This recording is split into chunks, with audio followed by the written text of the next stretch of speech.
We're growing up, illuminated from the very start. Growing love, we're forever growing love. It's a seed that we can grow. Without caring, it will grow. We are family, we are friends, and the feeling never ends. Together we're forever growing love. We all imagine a world at peace. Perhaps someday our dreams will be achieved. Well, all we're asking is people care. As we sing a song of love and hope for people everywhere. Growing love, we're forever growing love. It's a seed that we can grow. Without caring, it will grow. We are family, we are friends, and this feeling never ends. Together we're forever growing love. Together we're forever growing love. Awesome. Thank you, Jennifer. We are glad to have you with us today. Thank you so much for providing us with wonderful music. I am Cindy Balkstra. I'm your celebration assistant for today. And we are here with Jennifer Farron along with Jesse Herriott, who is our speaker today. This is the third Sunday of October. And Jesse's talk today is called One Plants, Another Waters, a spiritual talk on healing and growth. So as this topic implies, or this title I should say implies, the talk will be all about spiritual healing and growth. I'm sure we will all receive some wonderful insights from his talk today. Now, I do have just a couple of announcements I would like to share with you. And you know, Board of Trustees, those are the bot notes. So the first is we have received the resignation notice from Patsy Yarborough. Patsy has been serving as our marketing and communications manager and is responsible for a lot of background and expert technical skills. Our website, our newsletter, she has really helped us immensely. But she has decided to seek full-time employment elsewhere. So we are going to be looking for a new marketing and communications manager. If you happen to know of anybody, please let us know because we are looking. And we just want to say thank you to Patsy. We want to say thank you. We can be proud of our weekly newsletter that's fun and informative, and our dynamic website that was recently updated because of all of Patsy's hard work. So we wish her peace, happiness, and abundance, and we say thank you, God, for Patsy and all that she has done for Unity of Gainesville, Georgia.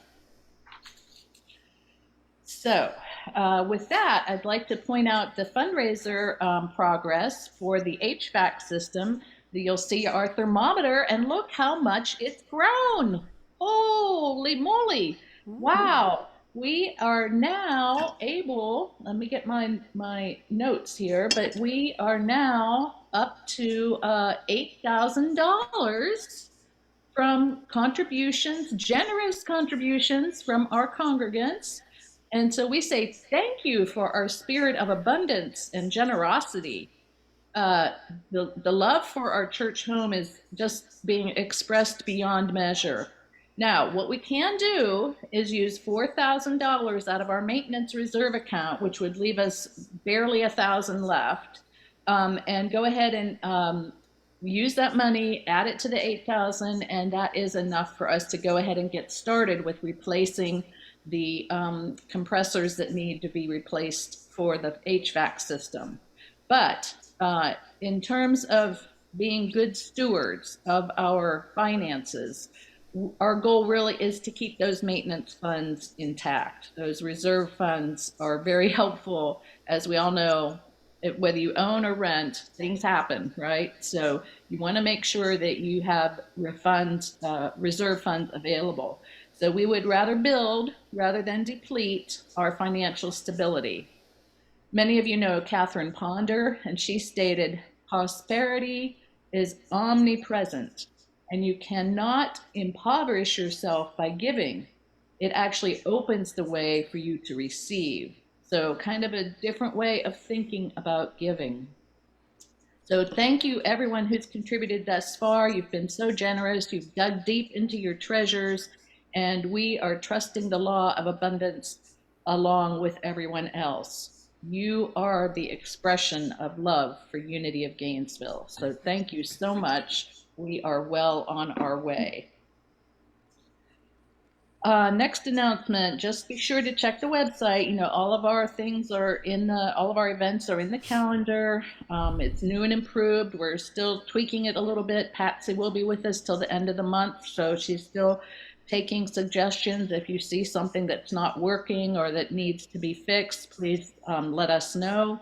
And if you're not receiving our weekly newsletter in your email, be sure to sign up for it on the website as well, or you can always call the office for that too. Now I'd like to give a special welcome to anybody who's listening and watching us on Zoom or on Facebook.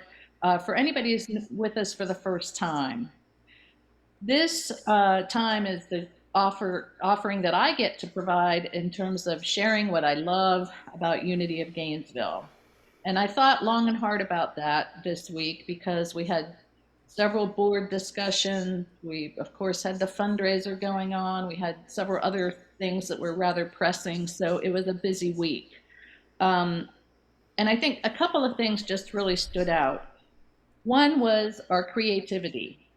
We have been able to be very creative since the start of the pandemic, and I'm sure even before, but we have been very creative as a community in terms of reinventing ourselves, finding ways to make things happen, finding ways to make things work. So I applaud and I love that creativity. And what kind of goes hand in hand with that is the networking. The opportunity to get to know people from the HVAC community because we now have a need, and to get information from other congregants about different companies they've used, which we got bids from several different companies before we made our decision to go with AC Doctors.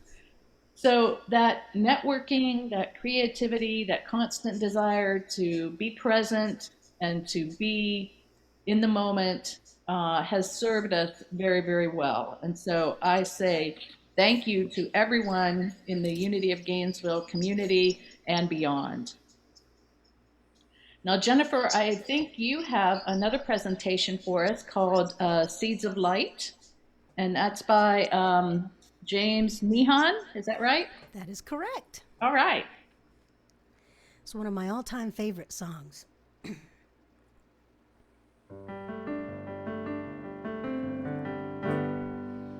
Once there was a spark, a little seed of light, drifting through the dark, just wanting to be bright. It gently fell to earth, and joyfully it grew, emerging in its birth as the miracle of you. We are seeds of light, children of the sun. We are born to shine, angels everyone. We are seeds of light, sown with love, pieces of the dream God was dreaming of. When when tears and fears arise, when rain and shadows fall, don't you close your eyes, 'cause you can love it all. Life was meant to live, embrace it from the start, remembering to give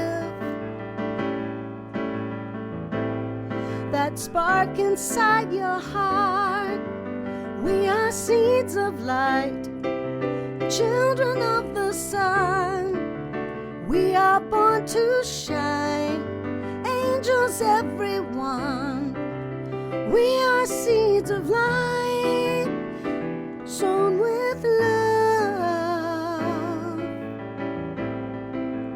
pieces of the dream God was dreaming of. Wherever you should go, whatever you become, may you always know where you started from, and may you never learn to hide the light you are, 'cause one day you'll return to heaven as a star. We are seeds of light, children of the sun. We are born to shine, angels everyone. We are seeds of light, sown with love, pieces of the dream God was dreaming of. We are God's design, and we are born to shine. We are seeds of light.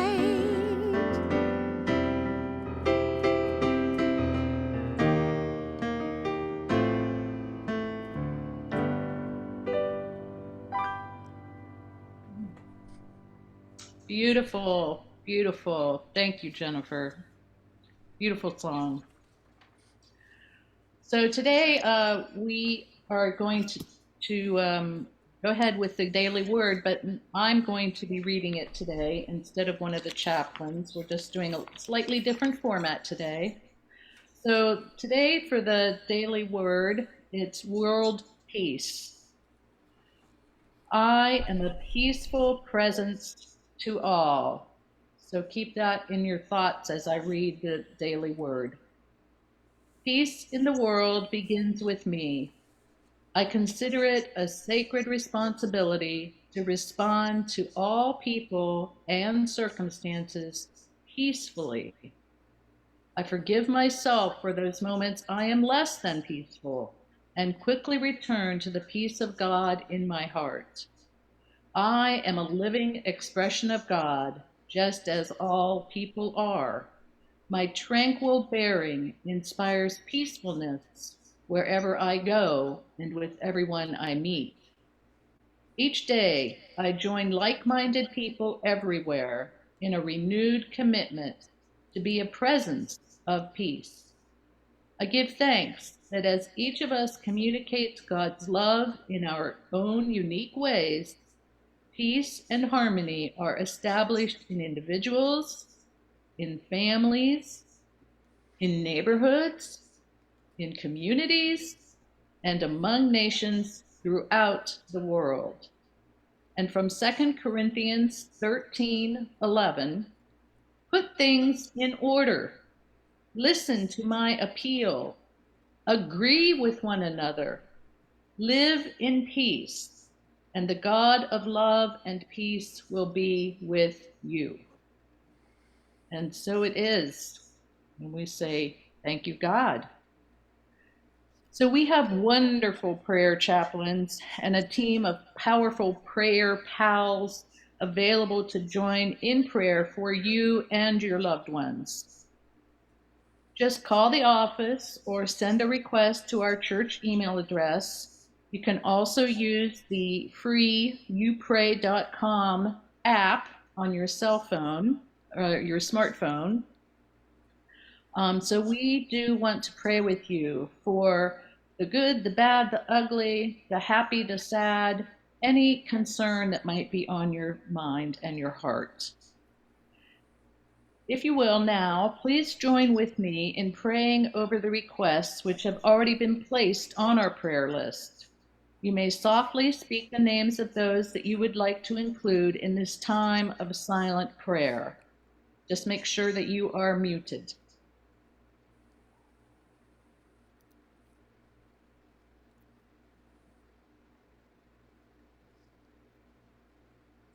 We know for these names spoken and unspoken that God is the active energy of life, love, health, and peace.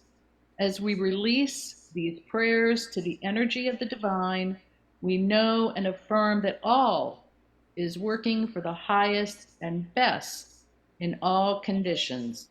And so it is. Amen. Now, Reverend Jesse, we are ready for you to talk about one plants and another waters.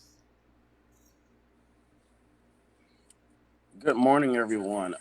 Thanks again for the invite. I'm always grateful to my Unity of Gainesville, Georgia family. Can you guys hear me okay? Yes.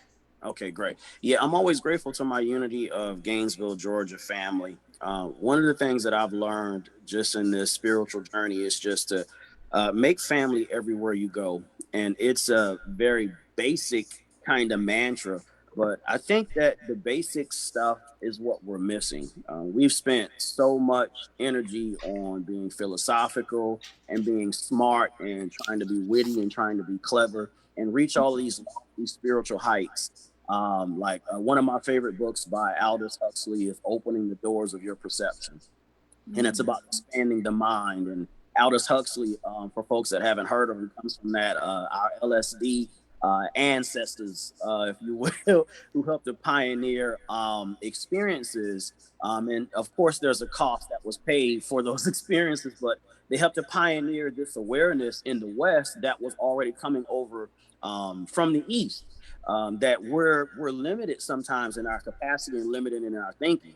Now, with that said, I think one of the things that we did was, as a result of all those experiences from the 60s, some of you that are listening can probably speak to it better than I can, is that we became so heavily minded, we were no earthly good because they were fun, they were beautiful, they were trippy, and we could reach all kinds of experiences. But then Monday morning came, and some of us had to get up and go to work. Tuesday came, and some of us had to change diapers. Wednesday came, and some of us found ourselves in divorce court. Thursday came, and we had to have family dinner with mom and mother-in-law. So the real world really hit us, and I think it shook us. But the goal from that, Joe Sherwood says Aldous Huxley also wrote A Brave New World, and this is true. And for you movie buffs, there's a TV series based on it called A Brave New World, so you should definitely check it out. But reality hit, and I don't think that the real world is an enemy of this spiritual conversation. And all of us over the last 50, 60 years, in some kind of way, we've been trying to figure out a way to bridge the two conversations, and I bridge them like this. Recognizing that there is no separation between this Monday life that we live and this Sunday morning experiences or Saturday morning experiences that we have. Our spiritual life is just a manifestation of life itself. And instead of trying to spiritualize our physical life, we should physicalize our spiritual life, for lack of a better word, and not to be wordy. We should bring some flesh to it because there's a reality that we face called real life. And it kind of brings me to my message today. The title of this particular talk is One Planteth, One Watereth, and it came to me just reflecting on my own life experiences and the stuff that I had experienced during the week. And we are very real people. And one planted, one watereth comes from a conversation in the New Testament where what was being discussed was just the notion of growth and healing, and healing happens one day at a time, one moment at a time. There's a slight feedback that's coming through the microphone. I'm not sure if it's on my end or on you guys' end. I apologize, but I hear it and it's kind of hitting me in the ear. I'm going to continue though. My voice is bouncing back at me. But anyway, so the conversation comes about in the New Testament, and it focuses on healing and growth. One planteth, one watereth. And what it reminds us is that growth doesn't happen instantly. Growth doesn't happen as soon as we close our eyes and snap our fingers. And growth doesn't always happen linearly. And what does that have to do with the very real world? Some of us are dealing with challenges in our physical lives that make us want to escape and go away and have these spiritual experiences. And I think that everything is a process. And that's what communities are for. Communities for me, again, to tie back that family comment, are extended families. Our blood relatives are individuals that life has handed to us. You know, here you go. Here's mom, here's dad, here's cousin, here's sister, here's brother. But these communities, these new families that we create, are opportunities for us to re-engage the whole notion of what family means and re-engage the notion of growth.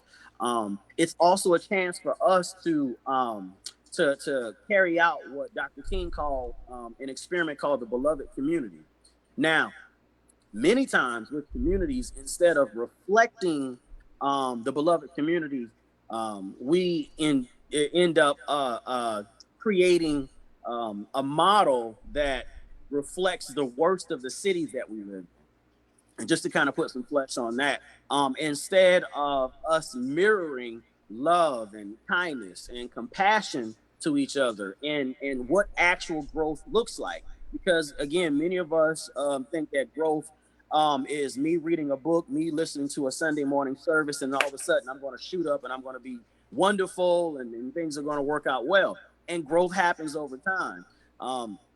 And so I think some of us should give our communities a break too, because sometimes the schisms and the problems that happen in our community are just ways that we grow as people when you take a bunch of people and put them together. But anyway, so instead of reflecting what Dr. King called the beloved community, sometimes we reflect the worst that our city has to offer. And the one planting, one watering, God gives the increase is my way of trying to bring relief and healing to communities.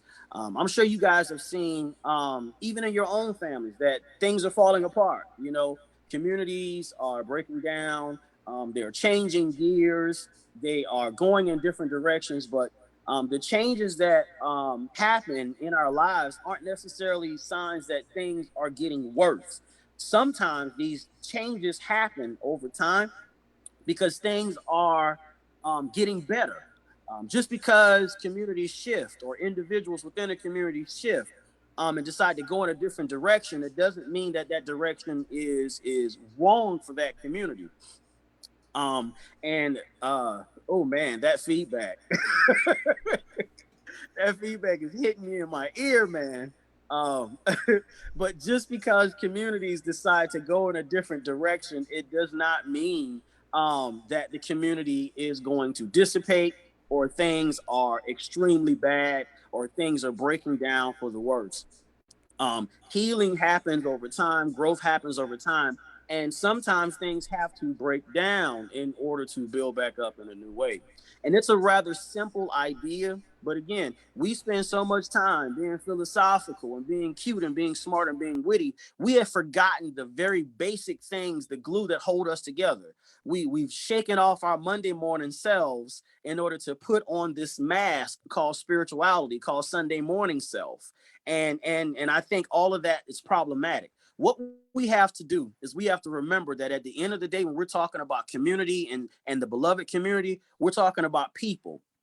And if we want to stop as individuals, as families, if we want to stop reflecting the worst that our cities have to offer, and some of us live in interesting cities where there's already lots of fighting and bickering and agitation because of politics or because of policy changes. What we want to do is we want to remember that we want to mirror and reflect the best that our city can be in these individual communities, in our individual spaces of congregation, and even in our homes. We want to remember that as well. And the way to do that is to remember that these communities are made up of people.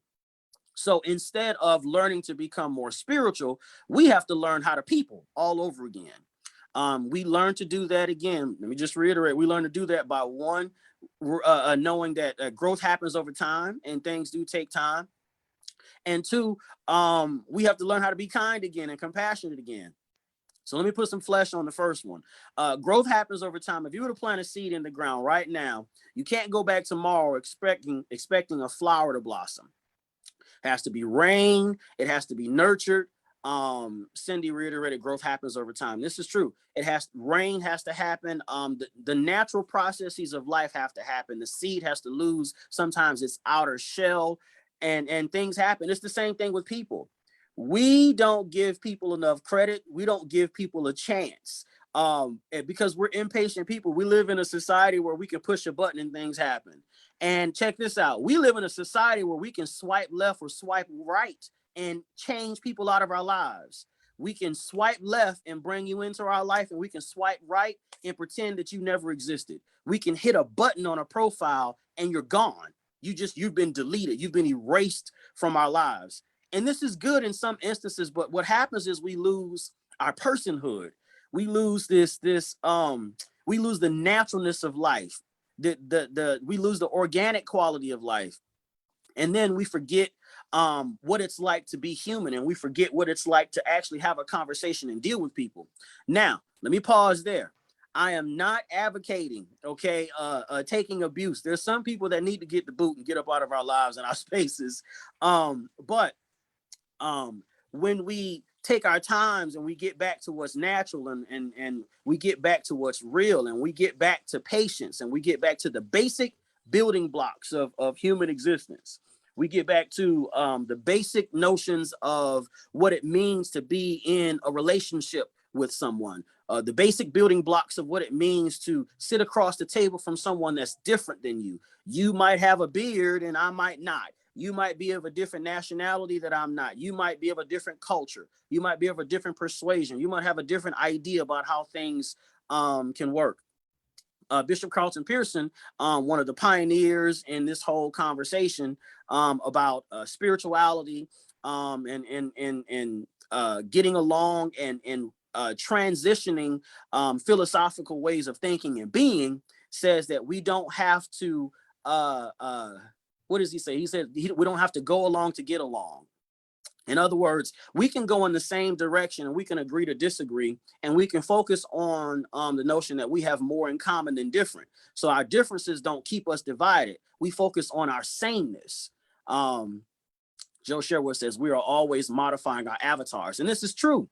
When we do the real work of getting back to our peopling skills, of getting back to kindness and compassion, we stop working on our avatars, right? Our representatives, and which are how we show up in the world, our personas, according to Carl Jung.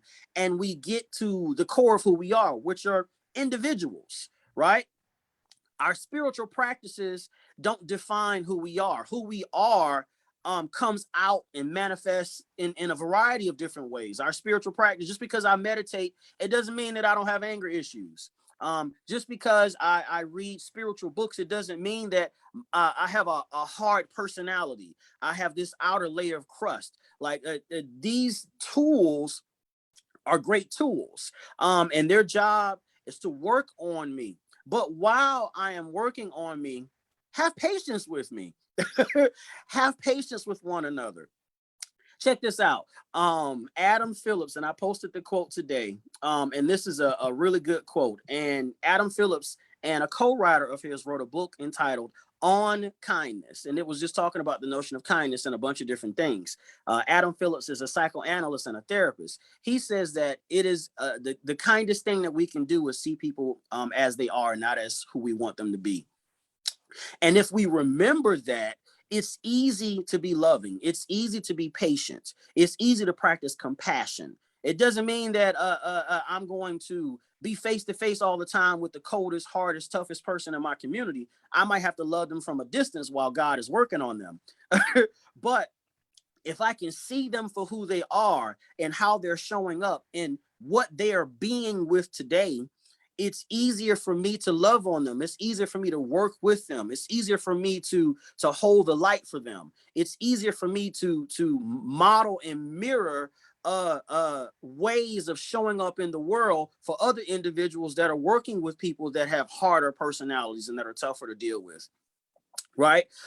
This is how we manifest what Dr. King called the beloved community. And this is how we stop mirroring the worst parts of society, how we stop mirroring the worst parts of our personality. We can show up as authentic people.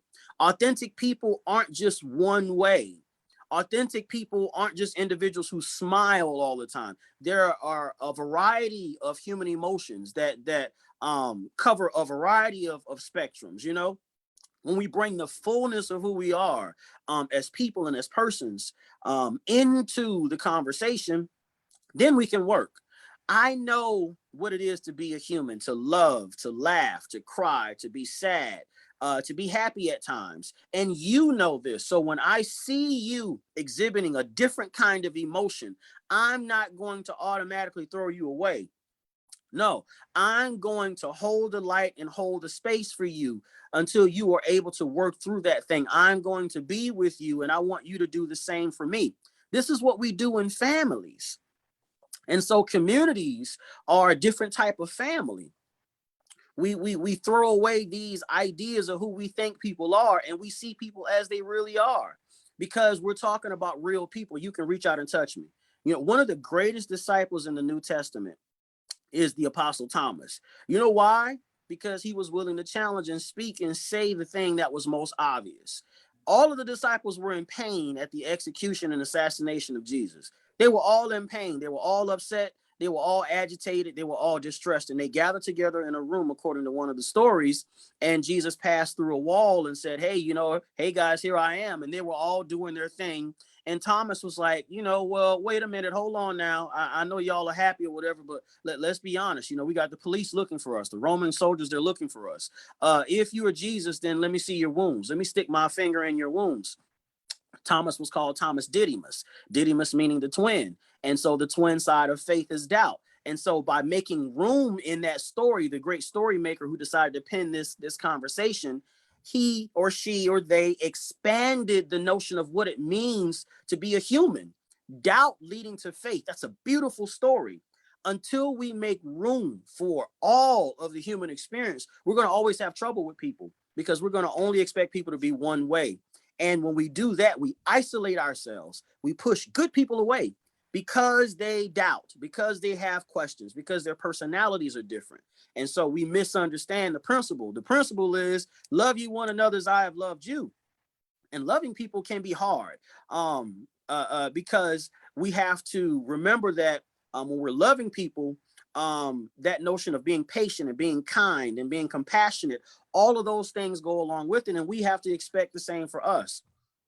And so to kind of tie all this together, one planteth, one watereth, is a reminder that healing takes time, growth takes time, and that when you put people together, you're going to have schisms. You're going to have differences of opinion. Now, how you choose to flesh that out will determine the strength of your community.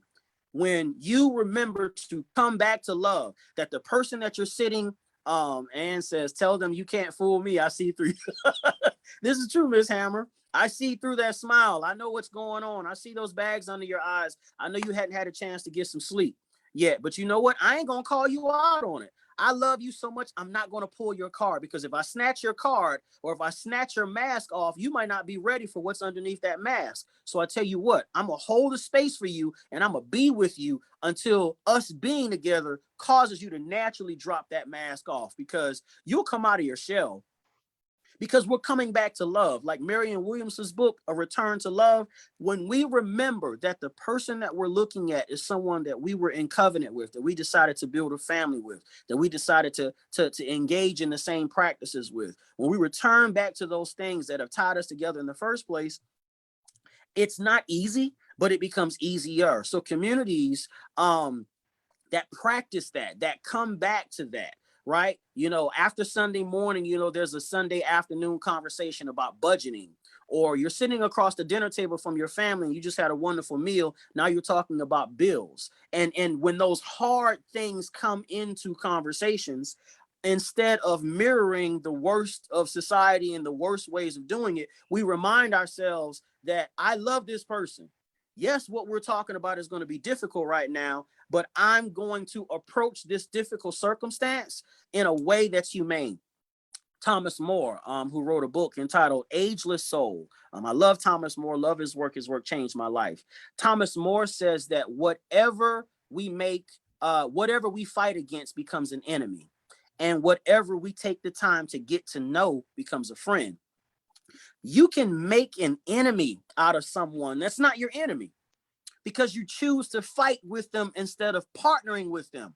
Another great psychoanalyst said once that we should partner with the capacities that so easily beset us. My anger, my irritability, my inability to get along with people, my inability to listen to other people's thinking, my inability to be with another person because I get so anxious and agitated. I just I don't like being around people. When I partner with these capacities, instead of fighting against them, I can be my authentic self. And then I don't allow my capacities and idiosyncrasies to opt me out of family, to opt me out of community, to opt me out of relationship, to opt me out of congregating together. Because I know that at the end of my day, they tell us when we're kids to go out and be individuals, but that second part of our journey is to come back, because we're coming back with so many communities. We're coming back with so many experiences, excuse me. And when we decide to participate in community, the level of growth that can happen for us and the level of blessing that can happen to us far exceeds the level of growth and blessing that can happen to us when we isolate ourselves, right? Or to quote the Old Testament, it's not good for humans to be alone, right? We have moments in life where we're lonely, but if we're not alone in that loneliness, it's not so bad. And so we form a community of individuals that feel lonely. Before you know it, we have a group. Or like in the New Testament, the book of Acts, and they had all things in common. They came together in spite of their differences and brought together their commonalities. And instead of choosing to fight and making an enemy, they chose to befriend. And then they met a loved one. This is how we mirror the beloved community, and we start showing our cities how to get along. We start showing our cities how to be, and other people start listening. It's sad, and if I can say this, when individuals in spiritual groups can't get along, because what happens to the world when the spiritual people can't get along? When the spiritual people are constantly fussing and fighting and bickering and forgetting what it's like to be together, or when the spiritual people have the highest divorce rates in the country because they can't figure out how to cohabitate. How in the world would you expect the world to listen to a message when instead of a message, spiritual people are presenting more mess than message? It starts by us getting back to the basics of love and kindness and compassion, and recognizing that, yes, those things exist, all those crazy things that can drive us apart. But if I remember that I love this person, and if this person remembers that they love me, they're not going to allow their demons to drive us apart. And I'm not going to allow mine. I'm not going to allow my little monsters and little critters to come out of their cage and eviscerate the person in front of me. No, No, what I'm going to do is I'm going to let this person know, hey, this is what's showing up for me right now. I'm not going to put on a mask and pretend that this is not so. This is a tough conversation for me right now. Let's take a break. You know what? That was a tough message. You know what? The energy in this room is a little weird. Can we shift things up? Can I shift things up with me? Can you work with me? Can you cooperate with me? Right? When I'm my authentic self, because I don't know what you need. If you don't know what you need, if you choose to wear a mask instead of being real, then how can we get along? And so this is the work that we need to do. Because when we do this kind of work, we put our feet on the ground so we can have all these wonderful spiritual experiences. But unless there's something to ground them in, that spiritual expression can't come down properly. It goes back up. We can't maintain it. We can't metabolize it. By metabolize it, I mean we can't take it into Monday because we haven't figured out how to properly ground it on Sunday, right? We don't have a compassion container to hold the wonder and the beauty of our aesthetic experiences. We can't take it into Monday on our jobs. We can't take it into our families. And so our families fall apart because our families are like, you know what? The only time you're happy is on Sunday. But you know what? I talked to you about not putting the toilet seat down or lifting the toilet seat up, and you got a bad attitude. Or you were nice on Sunday, but then on Monday morning, you woke up and you're grumpy again. There's a disconnect. When we open the door, right, and expand our notion of what it means to be a person, and when we are aware of who we are and our moodiness and our changeableness and the things that we are working on. Joe Sherwood says crucial conversations are hard, but so worth it. Exactly, right? When we situate these things and we create boundaries around them. Okay, because of my childhood experiences and because I've been dropped as a person my whole entire life, I'm untrustworthy. I'm untrusting, and I don't necessarily like take people, for face value. And people say things and I don't pay them no attention because I've had a lot of bad experiences with people. This is who I am. This is where I am.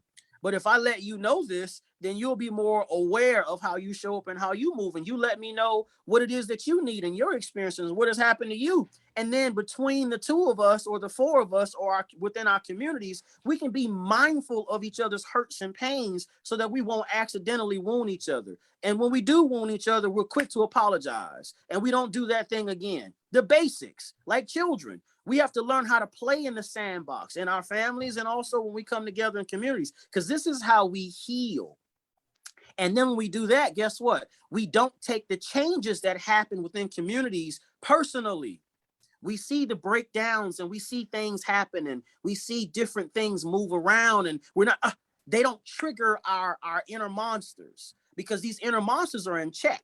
And so we have conversations about them, right? Because we have figured out how to ground all the experiences of life. How do we ground it? We ground it in love.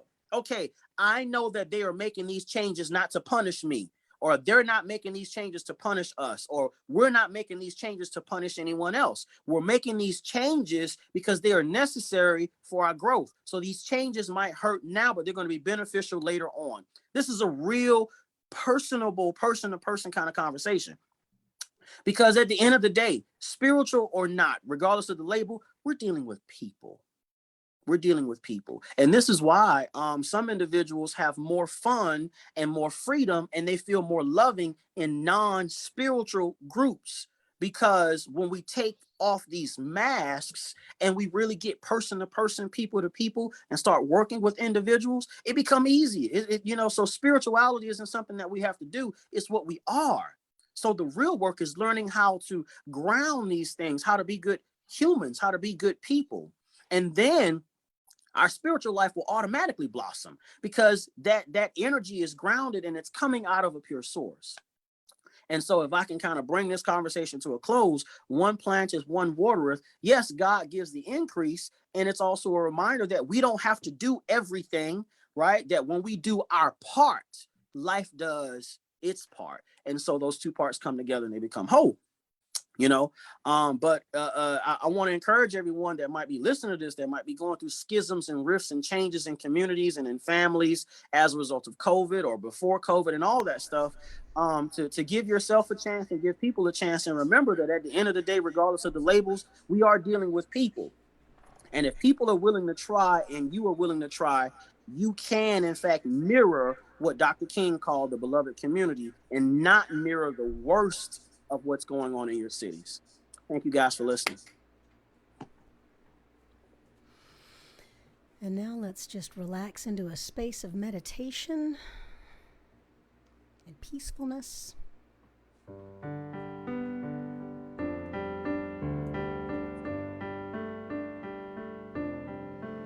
I am holy, holy, holy. I am holy, holy, holy.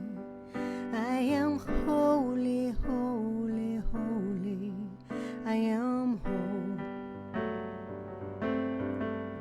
I am holy, holy, holy. I am holy, holy, holy. I am holy, holy, holy. I am whole.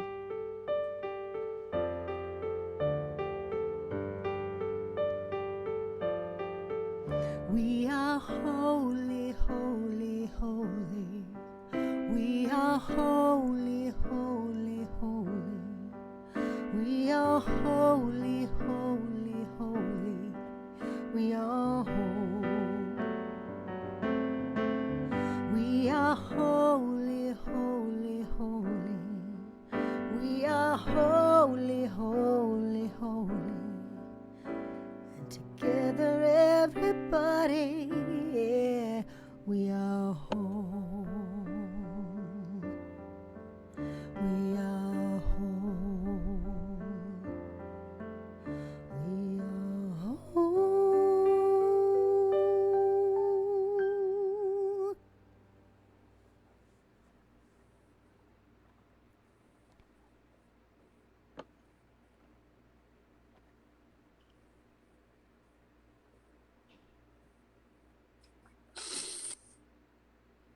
And now we are going to go into our meditation. This particular meditation, I'd like to entitle a meditation of reflection. There are a couple different types of meditation. Some of them are visualization, others are designed to make you more self-aware. In this meditation, we're going to work on our self-awareness so that we can get the help that we need. So right now, in this space, of course, take a deep breath. We're going to practice interoception. And interoception is just becoming aware of what's going on in the body. So if we can, allow your mind to rest in your body as your body is resting in the chair. And in order to do that, you simply let go. Focus your energy on the parts of your body that's tense. If it's your shoulders, relax your shoulders. If it's your seat or your sit bone, try to bring relaxation to those. Instead of pressing in the floor, allow the full weight of your body to relax into the chair and let the chair support you. And now bring your awareness up to your mind and just notice the contents of your mind. Feel the contents of your mind and notice what's coming up. For some of you, you're having flashes of family. For some of you, you may be having flashes of conversations. For some of you, you may be having flashes of experiences within the body. In this particular meditation, we're exploring and we're gaining knowledge. Don't fight what's coming up. Feel deeper into it. And what we're going to do is we're going to ask for the help that we need. So in this meditation, whatever is coming up, open your heart and ask for the help that you need and allow that help to come into your life. If that help is through individuals, open your heart and allow those individuals to come in and provide that help. If that help is through just your own self and your own willingness to let go, allow that help to wash over you and feel yourself letting go.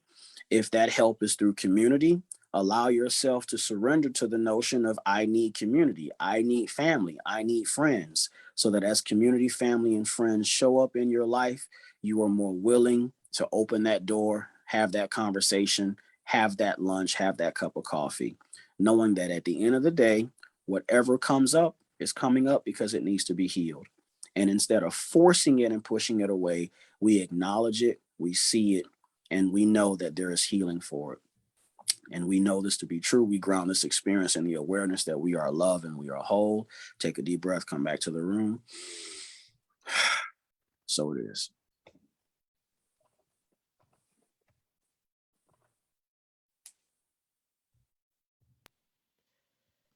Thank you so much. Thank you so much, Reverend Jesse. And that was just what I needed to hear. And I'm sure others are feeling the same way. But we do need community. We do need engagement. And it's not always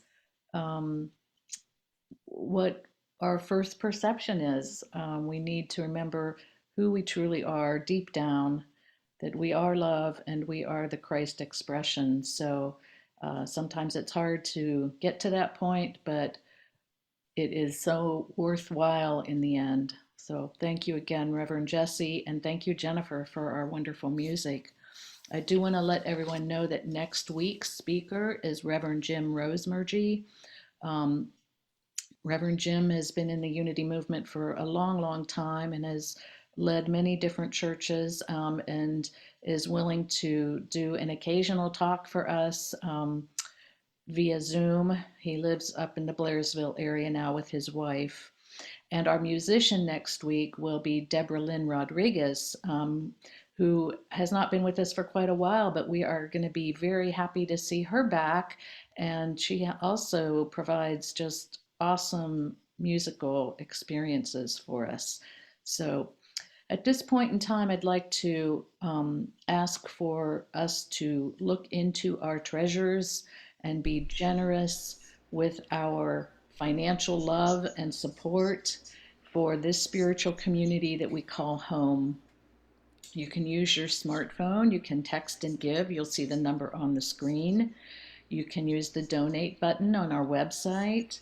And of course, all of the traditional ways of giving are still available. Know that every gift is important and so very much appreciated.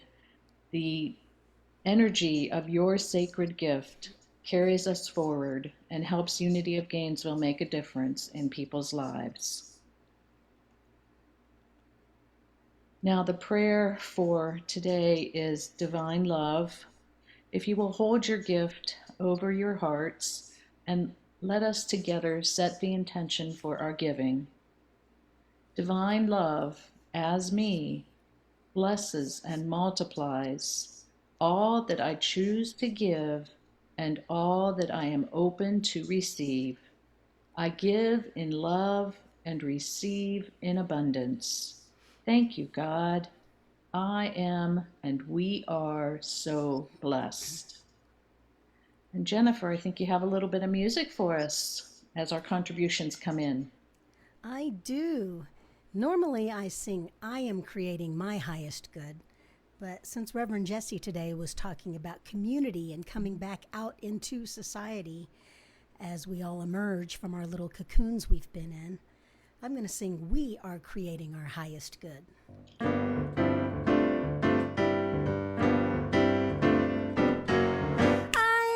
We are creating our highest good. Those doors are opening just like they should. We are creating a better life.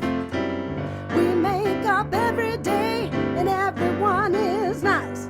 'Cause I believe it, I see it, and then before we know it, our world suddenly will show it.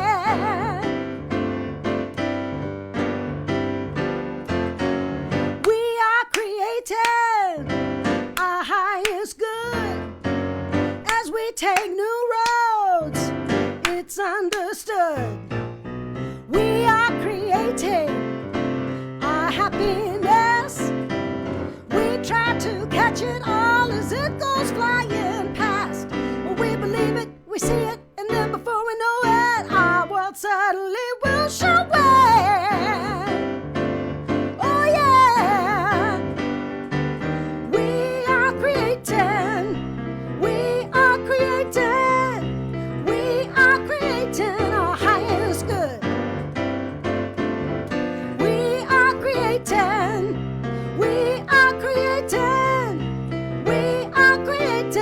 Highest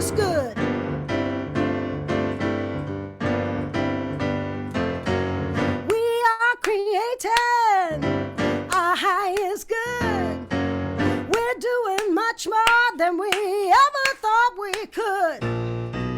We are creating a better space. We're always in our right and perfect place. 'Cause we believe it, we see it, and then before we know it, our world suddenly will show it. Oh, yeah. We are creating. We are creating. We are creating our highest good. We are creating. We are creating. We are creating our highest good. Woo! Gotta remember the we. Yes. Yes. We're doing Great it. job. Great job. I love the we. I love the we. All right. Let us say thank you and bless these wonderful gifts that we are receiving. We know that they are coming from love and gratitude and generosity, and they are bringing abundance to our community. And they will be of spiritual service according to divine will. And so it is. We will close our service today with the prayer for protection. And then remember that we do have time to chat and socialize a little bit after service. But for now, let's go ahead and in our own places, give the prayer for protection. The light of God surrounds us. The love of God enfolds us. The power of God protects us. And the presence of God watches over us. Wherever we are, God is. And all is well. And so we say, thank you, God. Amen.